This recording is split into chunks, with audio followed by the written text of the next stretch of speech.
9장 1절에서 12절 말씀 보시겠습니다.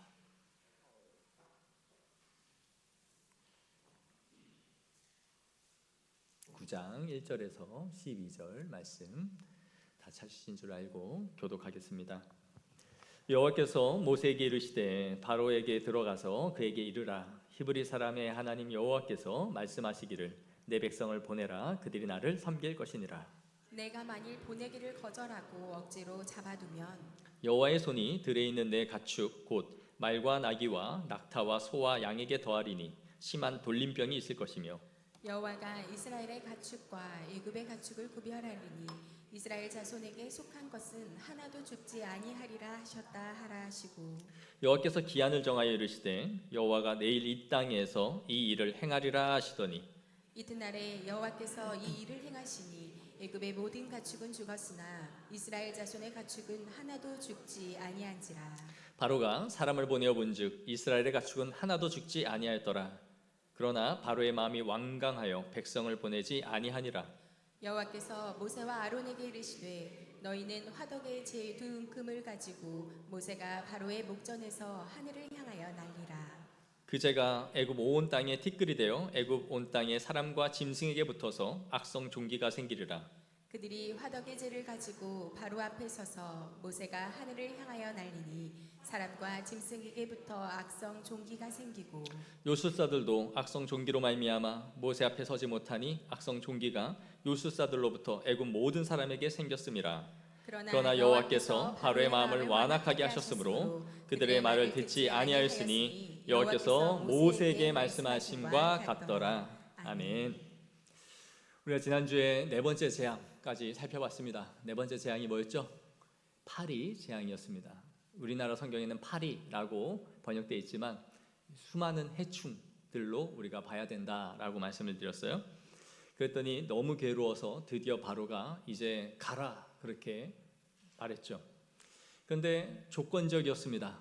뭐라고 했죠? 이 땅에서 제사를 지내라 그랬어요. 그러자 모세가 이것은 여호와께서 우리에게 명령하신 바가 아니므로 그럴 수 없다라고 거절했습니다. 그러니까 바로가 또다시 타협안을 제시하죠. 가기는 가되 멀리는 가지 말라 그랬어요. 이것을 통해 사탄이 우리의 신앙을 항상 망가뜨리는 전략이 있다라고 했어요. 그것은 예수님을 믿기는 믿되 열심히는 믿지 마라. 항상 적당한 수준에 머물러 있어라. 내가 너희를 부를 때 올 수 있을 만큼까지만 믿어라 그랬습니다.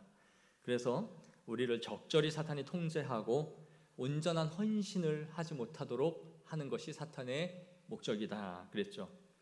그래서 우리를 명목상의 그리스도인으로 만들고 싶어한다. 교회 다닙니까? 예. 기독교인입니까? 그렇습니다. 그러나 다움이 없는 신앙, 그리스도인으로서의 정체성을 잃어버리게 만드는 것이 사탄의 전략이다 그랬어요. 자, 그렇게 하나님이 재앙을 내렸음에도 바로는 마음을 완악하게 했습니다. 이제 다시 하나님께서 모세를 바로 앞에 세워요. 오늘 본문 1절 내 백성을 보내라 그들이 나를 섬길 것이라 그랬습니다. 출애굽기에 또 반복되는 문구죠. 우리가 출애굽기를 살펴보면서 아예 머리에 그냥 박고 새겨야 된다 그랬습니다. 무엇을 위해 우리가 존재하는가? 왜 주님께서 구원하셨는가? 왜라고요? 예배하기 위해서다. 이게 확실한 정체성인 거예요. 우리를 지으신 것도 그런 이유입니다. 우리 이사야 43장 21절 말씀 한번 다 같이 읽어볼까요? 시작. 이 백성은 내가 나를 위하여 지었나니 나를 찬송하게 하려 함이니라. 아멘. 내가 너를 지은 것도 나를 찬송하는 예배자가 되게 하기 위함이다. 구원한 것도 예배하기 위함이다. 이게 그냥 머리에 쓰면 돼요. 그래서 그리스도인들도 우리가 주일이면 교회 가는 거 다 알지 않습니까? 이것이 우리가 예배자라는 거예요. 그리고 그 예배는 공적인 예배의 부르심이에요. 혼자서 예배드리고 혼자 성경 보고 하는 것은 경건생활이라 하지 예배가 아닙니다. 하나님은 이스라엘 백성들을 항상 절기 때마다 한 공동체가 한 자리에 정해서 모이게 하시죠. 그것이 하나님이 우리를 부르시는 공예배의 자리예요. 그래서 이 모든 은혜가 예배를 통해서 하나님이 우리를 부르신다라는 것을 뼛속 깊이 알아야 돼요. 그래서 그리스도인은 예배자다라는 겁니다. 모세는 다시 이제 바로에게 선전포고를 해요. 2절에 네가 만일 보내기를 거절하고 억지로 잡아두면, 이 의미는 그들을 계속 힘으로 네가 밀어붙이면 그런 말이에요. 3절에 여호와의 손이 들에 있는 내 가축 곧 말과 나귀와 낙타와 소와 양에게 더하리니 심한 돌림병이 있을 것이라. 고대 사회니까 이렇게 말을 한 거죠. 오늘날 현대 사회로 말하면 이런 겁니다. 네가 끝까지 우리의 자국민을 소환하지 않고 억류시키고 있으면 내가 모든 너희의 국가시설과 사회 주요 기관과 경제 기반에 미사일로 내일 초토화시킬 것이다 라는 얘기예요. 선전포고를 하는 거죠. 그래서 너의 나라가 내일 쑥대밭이 될 거야. 지금 이란과 미국이 전쟁하듯이 내일까지 네가 이렇게 안 하면 네 나라 모든 기관들은 다 폭파되고 말 거야 라는 거죠. 여기서 너의 가축이 죽게 될 거라 그랬어요. 이전까지 재앙들은 어땠습니까? 불편했습니다. 불편했지 뭐 누가 죽거나 생명의 위협을 받는 일은 없었어요. 그런데 이제 하나님께서 생명을 건드리기 시작해요. 그 범인은 말과 나귀와 낙타와 소와 양이 될 것이다. 이 재앙에는 두 가지 의미가 있습니다. 첫째, 우리가 계속 앞에서 살펴보고 있는 것처럼 애굽의 수많은 신들에 대한 심판이에요. 애굽의 가축들을 신으로 정말 많이 섬겼습니다. 황소 형상을 가진 아피스 신, 암소 형상을 가진 하토르 여신, 순양 형상을 가진 크놈 신, 그리고 머리를 새 머리, 그리고 또 고양이 등 각종 짐승들을 섬겼어요. 우리 그림 한번 보여주실까요? 네, 저기 이제 벽화에 남아 있는 것들이죠. 또 넘기시면 모두 다 저렇게 형상을, 짐승들을 저렇게 해서 저기다가 절하고 제사 지내고 했던 거죠. 그러니까 이런 것들을 치심으로써 너희들이 믿는 신의 무능함을 또 한 번 하나님이 보이시고 있는 거예요. 두 번째는 이 가축들이 뭡니까? 이들에게 있어서는 가장 큰 재산이에요. 우리나라도 옛날에 소 한 마리가 그 집에 거의 기둥 같은 거 아닙니까? 근데 이 가축들을 지금 치겠다라는 것은 너희들의 재산을 내가 다 엄청난 피해를 주게 될 거다라고 말씀하시는 거예요. 그럼에도 불구하고 우리가 지난주에 살펴봤던 것처럼 하나님은 이스라엘 백성들의 가축만큼은 철저하게 지키시고 보호하시겠다 그렇게 말씀하세요. 4절에 이스라엘 자손에게 속한 것은 하나도 죽지 아니하리라. 또 6절에 애굽이 모든 가축은 죽었으나 이스라엘 자손의 가축은 하나도 죽지 아니한지라. 7절에 이스라엘의 가축은 하나도 죽지 아니하였더라. 이거를 3번이나 말해주고 있어요. 이스라엘 백성들의 가축들은 하나님이 지키셨다라는 거죠. 고센 땅을 보호하셨다. 7절에 보시면 어떻게 됐어요? 바로가 사람을 보내어 본즉, 가축들이 다 죽어나갔으니까 야 고센 땅 빨리 가봐. 걔네는 어떻게 됐는지. 그리고 사람을 급파해서 보낸 거죠. 그랬더니 아무 일 없던데요 라고 소식을 전한 거죠. 하나님이 이스라엘의 가축들을 이렇게 보호하시고 애굽의 가축들은 이렇게 다 치셔서 죽게 하신 이유가 뭘까요? 애굽인들에게 있어서 이 가축은 우상의 대상이죠. 자신들이 믿는 신인 겁니다. 그리고 그렇지만 이스라엘 백성들에게 이 가축은 출애굽한 이후에 하나님께 드려질 제물들이에요. 그래서 나중에 출애굽할 때 보면 이스라엘 백성들이 몸만 빠져나오는 게 아니라 뭘 갖고 나와요? 가축들까지 다 가지고 가요. 그게 나중에 가나안 땅에 들어가서도 하나님 앞에 드려질 제물들이 되었던 거죠.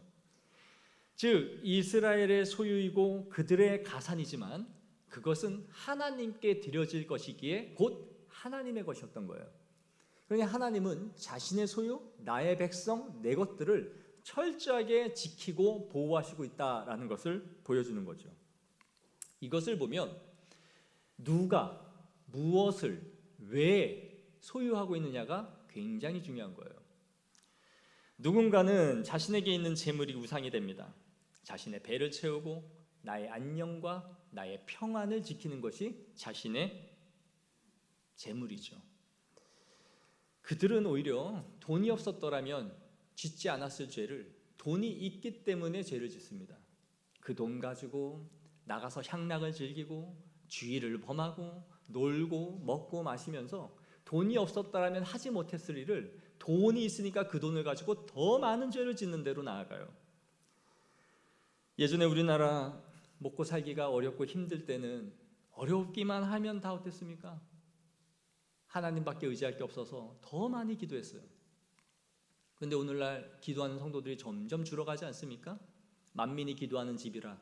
무슨 만민이 기도를 해요? 항상 텅텅 비어 있습니다. 하나님 앞에 기도하지 않고 엎드리지 않는 이유가 뭘까요? 넉넉해서 그래요. 내가 하나님께 엎드리지 않아도 따박따박 쌓여있는 돈이 있고 당장 죽지 않고 보장이 되니까 엎드리지 않아도 되는 거예요. 즉 이것은 우리의 재물이 우상이 되고 있다는 증거예요. 하나님을 의지하지 않아도 살 수 있게 우리의 삶이 평안하다는 거죠. 우리의 마음이 곤비함과 갈급함이 사라지고 있다는 것, 이것이 바로 우상이 재물이 되고 있다는 증거인 것입니다. 그러므로 믿음이 없는 사람들에게는 재물이 독이 되는 거예요.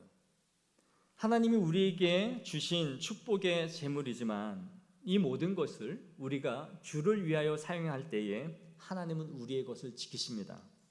우리가 소유하고 있는 것들이 하나님의 나라와 의를 위한 도구가 될 때에 하나님은 철저하게 보호하시고 지키세요. 우리가 주의 것이고 우리가 가진 소유도 주님의 것이에요. 왜요? 우리가 선한 청지기이기 때문에. 이것이 내 마음대로 좌지우지하는 것이 아니라 주님께서 기뻐하시는 곳으로 흘러갈 수 있는 도구로 준비되어져 있는 재물들은 주님의 것이에요. 그래서 하나님은 그들의 모든 하고 있는 일과 직장과 사업 모든 것들을 다 지켜가시는 거예요. 그러니까 그런 사람들은 배짱 있게 기도할 수 있어요. 하나님 이거 제 겁니까? 주님이 원하시면 언제라도 쓸 수 있는 것들이잖아요. 그러니 나를 통해 주의 일을 위하여 영광되게 하시옵소서. 주님이 복 주시면 주님 앞에 사용될 것들입니다. 조용하잖아요. 그렇게 구해본 적이 없어서 10의 9는 내 것이요 10의 1은 주님의 것이니.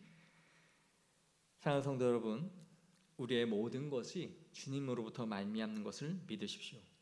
그럼 주님께서 우리의 직장과 하고 있는 모든 일들을 지켜가십니다. 왜냐하면 그것이 하나님의 영광을 위한 도구라는 것을 하나님은 아시기 때문이에요. 이렇게 한바탕 돌림병이 지나갔지만 바로는 또다시 마음을 완악하게 합니다. 하나님은 다시 바로 앞에 모세와 아론을 보내세요. 그러면서 뭐라고 하시냐, 이번에는 화덕의 제 2움큼을 가지고 바로의 목전에서 하늘에서 날리라, 그렇게 말해요. 그러면 이게 이 재가 온 땅에 티끌이 되어서 애굽 온 땅의 사람과 짐승의 악성 종기가 되어 몸에 붙을 것이다 라는 것입니다. 여러분 혹시 종기 나와보셨어요? 우리 교회 성도님 중에서도 지금 몸에 종기가 자꾸 나시는 분이 있는데 너무 아파 보여요. 막 얼굴에 나고 몸에 나고 막 이리저리 이게 돌아다니면서 하나 들어가면 또 다른 데가 나오고, 그러니까 몸의 염증 수치가 점점 올라가고 있다는 거죠. 제가 보면서 이게 얼마나 아픈 줄 알아요. 왜냐하면 저도 종기가 나거든요. 어디 엉덩이에. 한 번 나면 계란 노른자만큼 부어올라요. 한쪽이 거의 짝꿍댕이가 될 정도로. 병원에 가면 항생제를 엄청 주죠. 먹어야 된다고. 그러면서 고3이에요. 이 엉덩이에 하도 앉아있으니까 이게 생기는 병이라는 거예요. 습해지고 오래 앉아있으니까. 여러분, 제가 그렇게 말씀 연구한 사람이에요. 엉덩이에 종기가 날 정도로 이렇게 설교를 준비해서 왔는데 교회를 안 오고 졸고 이러면 주님이 기뻐하시겠죠? 제가 엉덩이에 종기와 맞바꾸고 있는 사람이라고요. 그래서 저보고 왜 이렇게 앉아있냐, 좀 돌아다니라고. 여행을 가야 되는데. 어쨌든 이 종기가 한번 나면요 엄청 아픕니다. 그래서 이쪽이 아프니까 한쪽 체중으로 이러고 있으면 이제 그쪽이 아파오죠. 몸이 밸런스가 깨지니까. 그래서 책상에 이러고 있어요. 서가지고 제가 안 앉으려고. 너무너무 아파요. 근데 이 종기가 지금 온몸에 퍼졌다고 한번 생각해 보세요. 온몸에. 대상포진 걸려보신 분 아시죠? 여기에 쓰인 단어가 쉐인이라는 히브리 단어예요. 빨개지다, 달아오르다 그런 뜻이에요. 그러니까 종기 때문에 염증으로 온몸이 달아오르고 부풀어 오른 거예요. 그러면 이제 온몸에 열이 나기 시작하죠. 염증이 올라가게 되면. 그러니까 다른 데보다도 종기가 난 곳은 뜨끈뜨끈합니다. 만져보면 열이 안 가라앉아요. 그런데 이 약성 종기가 어디에? 9절에 보시면 애굽 온 땅과 사람과 짐승에게 붙었대요. 보시면 재앙이 불편한 것에서 시작했어요. 그런데 이게 짐승의 생명을 취하는 것으로 가고 이제는 사람에게까지 확장되고 있는 거죠. 그러니까 점점 재앙의 강도가 세지고 깊어지고 넓어지고 있다라는 것을 알 수 있는 거예요. 물에서 시작을 했죠. 그리고 땅의 티끌에서 나왔죠. 그리고 이제 공중을 치시죠. 육해 공군 아주 하나하나 다 하나님이 재앙으로 지금 물들어가고 있는 거예요. 불편한 정도가 아니라 이제는 짐승의 생명으로, 짐승의 생명에서 이제 사람의 몸을 치는 데까지로 가고 있는 거죠. 이걸 보면 점점 순차적으로 바로의 숨통을 쪼여가고 있구나라는 걸 알고 있을 수 있죠. 어디까지 너 버티나 보자. 여기까지? 여기까지? 그러니까 계속 그 고통의 강도가 쪼여오면서 바로가 버티지 못할 만큼 지금 강해지고 있는 거예요. 제가 말씀드렸죠. 하나님께 버티면 인생 폭망한다 그랬어요. 하나님 앞에 맞짱 뜨고 개기면 여러분 끝이에요. 그러니까 막 하나님 앞에 막 토라져 가지고 주님 나한테 이랬으니까 나 예배 안 갈래요. 기도 안 할래요. 버텨보세요. 어디까지 버티나. 하나님께 개기고 버티고 토라져 봐야 손해는 다 우리가 당하지 하나님은 1점도 뭐 당할 수 있는 게 없어요. 우리가 할 수 있는 것은 뭐다? 어려우면 엎드리는 것이다. 빨리 두 손 두 발 드는 거예요. 주님 앞에 나와서 회개할 것이 있다면 회개하고 주님이 무엇을 내게 원하시는지를 빨리 찾고 그것이 다시 회복되고 우리가 사는 길인 줄 믿습니다. 그래서 이 보시면 이제 점점 강도가 세져요. 그래서 보면 인간이 아무리 교만하고 까불고 하나님 없이도 지가 살아갈 수 있는 것처럼 그렇게 살아가지만 하나님이 우리의 인생 가운데 두 가지만 건들면 인간은 끝이 나요. 뭐예요? 첫째, 물질. 둘째, 건강. 이 둘이면 끝이 나요. 물질을 하나님이 다 말리시고 우리의 몸 쳐서 드러눕게 만드시면 거기부터는 아무것도 할 수 있는 게 없어요. 그 두 가지 믿고 까부는 거예요.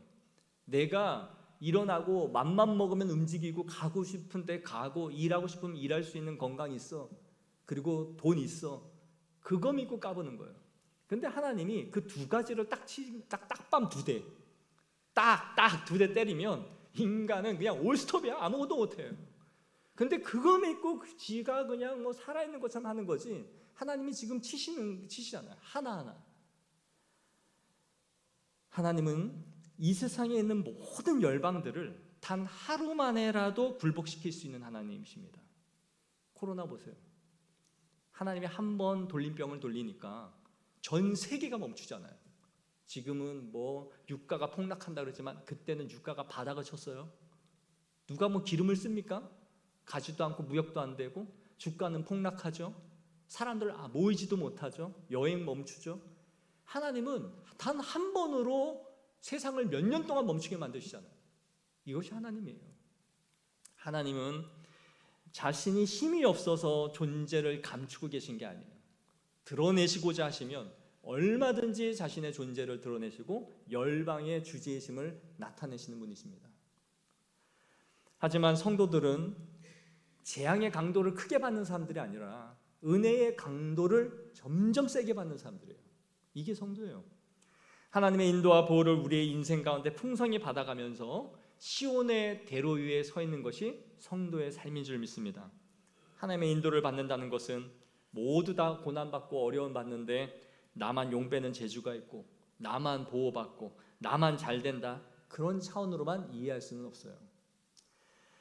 우리가 시온의 대로에 서 있다라는 이 기쁨은 아무리 힘든 상황과 어려움이 우리에게 온다 할지라도 영원한 하늘나라를 상실하지는 않으며 그분의 언약 가운데 약속하신 것을 반드시 성취하신다라는 거예요.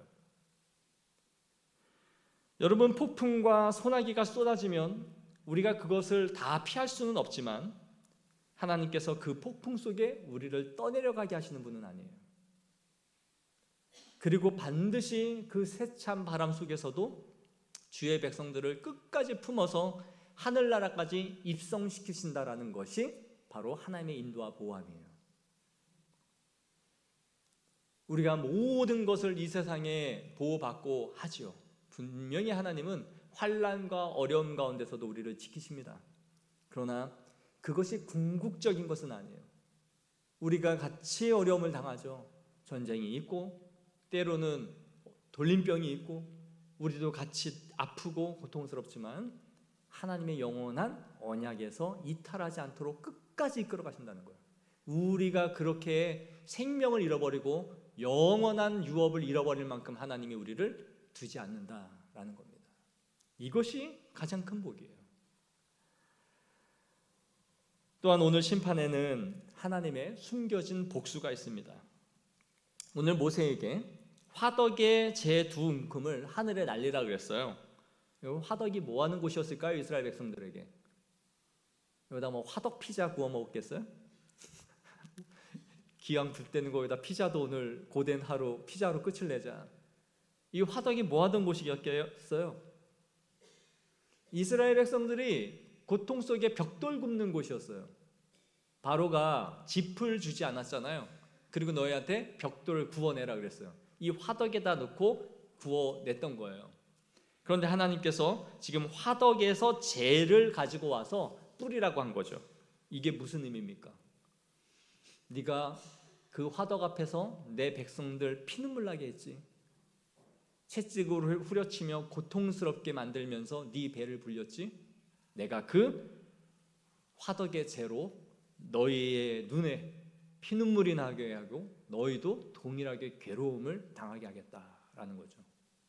내 백성이 악성 종기만큼 괴롭고 고통받았던 것처럼 너희도 이 화덕의 재로 인하여 심판하시겠다. 하나님의 복수인 거예요. 이 원문에 보면요, 치다, 이 때리다라는 뜻의 낙하라는 동사가 쓰였습니다. 이게 어디에 쓰냐면 2장 11절 한번 보세요. 어떤 애굽 사람이 어떤 히브리 사람 곧 그의 형제 중 한 사람을 치는 것을 본지라 그랬어요. 여기에서 치다라는 단어가 이 낙하예요. 또 5장 14절에 보시면 바로의 감독들이 이스라엘 자손의 기록원들을 쳐서 이르되, 기록원들을 때렸다라는 거죠. 이게 구타하다, 때리다라는 뜻의 낙하 동사입니다. 그런데 하나님이 이 단어를 성경에 또 어디에 쓰였냐면 3장 20절입니다. 보시면 내가 내 손을 들어 애굽을 쳐서, 하나님이 애굽을 치셨다 할 때 이 동사를 썼고, 7장 17절에 내가 내 손에 있는 지팡이로 나일강을 치면, 즉 이스라엘 백성들을 쳤던 바로가 지금 누가 때려요? 이 바로를 하나님이 때리는 거예요. 네가 내 백성 때렸지, 구타했지, 그래 내가 너를 팰게, 내가 대신 때려줄게. 그러니까 이게 하나님의 치심, 하나님의 복수인 거예요. 우리 신명기 32장 43절에 너희 민족들아 주의 백성과 즐거워하라. 주께서 그 종들의 피를 갚으사 그 대적들에게 복수하시고. 하나님은 주의 백성들의 기도를 들으시고 신원하시며 보복하신 하나님이십니다. 그러므로 여러분 세상 살면서 악을 악으로 갚지 마십시오. 눈에는 눈, 이에는 이, 니도 죽어봐라, 니 죽고 나 죽자, 그렇게 싸우는 게 아닙니다. 우리는 하나님 앞에 와서 일르세요. 다 일러요. 여러분들이 저 괴롭게 하면 저 일러요. 뭐 어디다 일러요 그러면. 그러니까 우리가 하나님 앞에 아뢰면 하나님의 때에 하나님이 정리하세요. 그래서 하나님 앞에 맡기며 나아가는 것이 성도의 힘인 줄 압니다. 이렇게 하나님이 화덕의 재로 이스라엘을 위한 복수를 하시면서 또한 동시에 뭐를 치느냐, 애굽의 신을 또 치고 있는 거예요. 애굽의 신 중에 이모탭이라는 신이 있어요. 사진 한번 보여주세요. 이 이모탭이라는 신, 발굴된 신입니다. 이 신이 무슨 신이냐, 질병을 치유하는 치유의 신이었어요. 근데 지금 자기 백성들이 고통 속에서 괴로워서 몸부림치는데 이 신이 뭘 해요, 못해요? 못하죠. 또 한 번의 이 신의 무능함을 하나님이 적나라하게 보이시는 거예요. 가서 빌어봐. 그 신이 니들의 지금 고통을 치유할 수 있는지 한번 해봐 라고 말씀하시는 거죠. 더욱이 이 종기가 누구에게까지 납니까? 11절에 요술사들도 악성 종기로 말미암아 모세 앞에 서지 못하니. 앞에서 속임수 써가면서 하나님이 하시는 재앙들을 막 따라했잖아요. 그런데 이 흉내내던 이 요술사들조차도 이제는 아파서 들어 누운 거죠. 누구보다도 그 신들 앞에 충성된 자들 아닙니까? 그 신의 이름을 불러가며 주술을 외우고 그러면서 따라하고 이 신이 살아있다라고 증거했던 그 요술사들이 전부 들어 누워버린 거죠. 네 신이 너희를 찾는 그 요술사들조차도, 주술사들조차도 아무것도 보호하지 못한다. 이모텝이 얼마나 무능한지를 알라라는 거예요. 하나님은 우리가 믿는 신의 허상을 이렇게 깨뜨려 버리세요. 돈이 그렇게 좋은 것 같지? 네가 믿고 의지하는 게 이거지? 치면 다 날아가 버리고 그 무능함을 알게 되게 하시는 거죠. 또한 이 악성 종기가 애굽을 쳤다라는 것은 단순히 피부병으로 이들이 괴로웠다라는 그런 의미가 아닙니다. 영적으로 큰 의미가 있어요. 애굽도요, 피부병이 생기면 부정하다라고 생각했어요. 부정한 사람들은 신에게 가서 제의 행사에 참여하지 못했습니다. 즉 제의를 드리지 못했다라는 거죠. 그런데 지금 애굽 사람들 전체가 악성 종기를 걸렸다는 것은 무슨 의미예요? 모든 애굽인들이 부정한 상태가 됐다, 더러워졌다라는 의미예요. 그러면 모두 더러워지고 부정하게 됐으면 뭘 못해요? 지들이 믿는 신들 앞에 나아가지 못하는 거죠. 즉 하나님께서는 이 재앙으로 애굽의 모든 종교 체계를 마비시켜버린 거예요.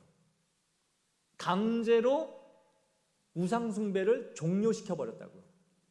나가봐. 나갈 수 없죠. 왜요? 제사장도 부정해져서 온몸이 덕지덕지 종기로 나 있고 모든 백성도 더럽고 제물을 드려야 할 짐승까지도 종기로 다 더러워졌으니까 지들의 신들 앞에 제사를 드릴 수 없는, 즉 하나님께서 모든 애굽의 신 종교 체계를 올스톱시키고 마비시켜버린 거예요. 다 쳐버린 거죠. 우상 숭배를 하지 못하도록 만들어버린 겁니다. 서서히 하나님이 애굽을 장악해가고 계시다는 걸 보여주죠. 하나하나 하나님이 다 통제권 안으로 지금 모아가시고 있는 것을 볼 수 있는 겁니다. 그리고 바로는 자기가 왕이라고 말하지만 모든 통제권을 애굽 안에서 다 상실해버렸어요. 아무것도 자기 마음대로 지금 통제되는 게 없죠. 그 세계의 왕으로 군림하던 바로가 점점 힘을 잃어가고 하나님이 애굽의 전체를 지금 통제하고 있다는 것을 보여주고 있는 것입니다. 이걸 어디서 보여주냐? 5절에 보세요. 여호와께서 기한을 정하여 라고 말씀하죠. 그 전에 재앙 내릴 때 어떻게 했습니까? 모세가 바로에게 가서 언제 하리까 물었죠. 내일이다. 그럼 내가 내일 하나님 앞에 가서 재앙을 멈춰달라고 기도하겠습니다. 그러면 멈춰졌어요. 그런데 이제부터 어떻게 재앙이 바뀌어요? 네 의견 따위는 필요 없다. 이제는 내 맘대로 재앙을 내리고 내 맘대로 시작하고 내 맘대로 멈출 거야. 이렇게 된 거예요. 기한을 하나님이 정해버리죠. 그걸 또 어디서 보여주냐? 12절에 보세요. 여호와께서 바로의 마음을 완악하게 하셨으므로 그들의 말을 듣지 아니하였으니 여호와께서 모세에게 말씀하신 것 같더라. 앞에 나오는 반복 문구입니다. 그런데 여기선 차이가 있어요. 이전까지는 바로가 스스로 완악하게 되었다라고 했어요. 바로가 주어였습니다. 근데 여기는 주어가 바뀌어요. 누가? 여호와께서 바로의 마음을 완악하게 하셨다로 바뀐 거예요. 앞에서도 이전에 설명을 했지만 하나님이 바로의 마음을 완악하게 하신 죄의 조성자가 아니라고 했어요. 여기서 보여주는 것은 이제까지 그의 마음은 지 마음대로 하고 있는 것처럼 보여졌지만 하나님께서 그의 마음까지도 통제하고 있다라는 하나님의 주재권을 보여주고 있는 거죠. 진정한 창조주로서 인간의 마음까지도 이제는 주관하고 있다라는 것을 보여주는 것입니다. 네가 세계의 왕으로서 이 나라를 통치하고 네 마음대로 좌지우지하고 있는 것 같았지만 이제는 네 마음조차도 네 마음대로 할 수 없어라는 뜻이에요. 네 마음도 내 통제 안으로 들어왔다라는 겁니다. 어떻게 보면 이제 항복하는 것도 네 마음대로 항복할 수 있는 게 아니야, 그런 의미예요. 무서운 거죠. 시작은 너의 강팍함 때문에, 내 백성을 보내지 않는 네 강팍함 때문에 시작을 했지만 이제는 끝내는 것도 네 마음대로 끝낼 수 없어라는 뜻이에요. 네가 마음 먹은 것도 내가 다 통제한다. 다시 말해, 내가 심판을 쏟아 부을 만큼 다 쏟아 부은 후에야 너는 깨뜨려질 거야. 하나님께서 그 마음까지도 통제하고 있는, 다시 말해서 바로 자신의 완악함 때문에 심판을 자초했고 이제 자신의 완악함에서 스스로 벗어날 수 없는 상태에 있다는 것을 보여주고 있는 거예요. 하나님이 이 애굽 전역을 지금 다 통제로 넣으셨고 바로의 마음까지도 주관하시는 하나님임을 확실하게 보여주고 있는 거죠. 오늘 이 말씀을 우리가 정리하기를 원합니다. 하나님은 오늘 애굽의 가축을 치셨어요. 가축은 그들에게 있어서 우상의 대상이자 그들의 재물이라고 했습니다. 하지만 하나님은 이스라엘의 가축은 상하지 않게 한 마리도 죽지 않게 보호하십니다. 왜요? 같은 재물이지만 그들에게는 우상의 대상이 있지만 이스라엘 백성들에게는 하나님께 드려질 재물이었기 때문이에요. 하나님은 우리의 모든 것이 주님의 것이 될 때에 주님의 것처럼 지키시는 줄 믿습니다. 내 자녀, 내 직장, 내가 하는 사업, 내 자신, 이 모든 게 주님의 것이 돼야 돼요. 주의 영광과 의를 위하여 내가 나아가면 하나님은 우리의 머리부터 발끝까지 머리털 상치 아니하도록 보호하시는 하나님이신 줄 믿습니다. 우리 자신이 주님의 것이 돼야 돼요. 그리고 하나님은 이스라엘을 대신하여 애굽을 치십니다. 아브라함에게 뭐라고 했습니까? 내가 너를 축복하는 자에게 축복하고 너를 저주하는 자에게 내가 저주하리니, 그 말씀의 성취예요. 내 백성들을 네가 쳤어? 내가 갚으마. 그리하여 우리가 복의 통로가 되게 하시는 거예요. 철저하게 그 언약대로 하나님이 대신하여 우리를 위해 일하고 계심을 보여주고 있는 것이죠. 그러므로 이 불의한 세상 가운데 하나님을 믿고 나아가는 성도들이 되기를 원합니다. 그들의 불법, 죄악에 함께 뒤엉켜서 걸어가는 게 아니에요. 죄라면 발을 들이지 않는 것이고, 그러지 않아도 그들과 함께 죄악에 발을 들여놨지 않아도 하나님은 나를 부유하고 복되게 하실 것이고 다 지키신다라는 것을 믿고 가는 것이 성도예요. 성스러울 성자의 진리를 따른다라는 의미예요. 성스럽고 도를 따르는 거룩한 무리들이 바로 성도인 것입니다. 하나님은 오늘도 이 땅의 모든 우상들을 부수고 당신의 주재권과 통제하고 있다는 것을 우리에게 보이시는 하나님이십니다. 우리가 주님의 손 안에서 안전한 하나님의 백성들임을 믿고 한 주도 살아가시기를 축복합니다. 기도하겠습니다. 우리 함께 기도할 때에 말씀 가지고 기도하겠습니다. 우리의 모든 주권을 하나님께 돌려드리며 우리의 소유와 삶이 주님의 선한 도구들이 되게 하옵소서. 또한 하나님의 신원하심을 믿고 불의한 이 세상 가운데서 하나님을 의지하며 거룩한 자태를, 성도다움을 드러낼 수 있는 성도들이 되게 하여 달라고 우리 다 같이 기도하겠습니다. 자비로우신 하나님 아버지, 고맙습니다. 오늘도 이 말씀 가지고 우리가 한 주를 힘있게 살아가기를 소망합니다. 주여, 하나님의 거룩하신 주재권, 하나님의 주권이 이 땅 가운데 곳곳이 미치게 하여 주옵소서. 나라와 민족 가운데 우리가 하고 있는 모든 사업과 가정 위에, 자녀들 위에 우리가 주님의 소유가 되고 하나님의 뜻을 이루는 거룩한 도구들이 되게 하여 주옵소서. 하나님의 모든 것을 주님이 필요에 따라 주의 영광을 위하여 사용할 때에 하나님께서 우리의 모든 것을 지키시고 보호할 것이며 머리털 끝 하나 상치 아니하도록 이끌어 가실 줄을 믿습니다. 거룩한 비전과 소망을 가지고 전진해 나아갈 수 있는 거룩한 소명이 있는 성도들 되게 하옵소서. 또한 아버지 하나님, 하나님의 신원하심을 믿고 나아가게 하옵소서. 불의가 판을 치고 악이 득세하는 이 세상 가운데서도 하나님을 의지하는 성도들이 반드시 승리하며 하나님이 통제하시고 이루어 가신다는 것을 믿고 의지하며 나아가게 하옵소서. 내가 불의와 함께 동참하지 않은 한도 하나님께서 우리의 삶을 지키시는 완전하신 하나님이심을 믿고 주님의 의로 우리를 이끌어 주시옵소서. 인도하옵소서. 하나님 아버지 감사합니다. 오늘 주신 말씀 붙잡고 우리가 한 주도 힘있게 걸어가게 하옵소서. 모든 주권이 하나님께 있음을 우리가 믿고 우리의 소유와 삶이 하나님의 선한 도구가 되게 하옵소서. 내 가정과 직장과 사업과 인간관계와 이 모든 계획 하나하나가 하나님의 뜻을 이루는 도구들이 될 때에 하나님께서 우리의 삶을 철저하게 지키시고 보호하실 줄을 믿습니다. 또한 아버지, 항상 하나님이 모든 것을 이끄시고 통제하신다는 것을 믿게 하옵시고 불의한 이 땅 가운데서 악과 벗하지 아니하며 하나님의 신원하심을 믿고 불의한 자들을 하나님께서 심판하실 것을 바라보면서 거룩한 삶을 유지해 갈 수 있는 성도들이 될 수 있도록 하나님 역사하여 주옵소서. 진리로 항상 우리를 붙잡아 주시고 깨어있게 하옵소서. 전능하신 우리 주 예수 그리스도 이름으로 기도하옵나이다. 아멘. 교회 소식 전해드리겠습니다. 모임 성경대학 주일반 오후 2시에 진행이 되고요. 수요반 오전 10시 30분 수요일날이 있습니다. 전도 모임 수요일날이 있는데요. 1시에 오셔서 함께 영혼 살리는 일에 동참해 주시기를 간절히 부탁드립니다. 그리고 세례 교육 신청서가 뒤에 있습니다. 세례, 유아, 입교, 학습 모두 신청해 주시고요. 개별적으로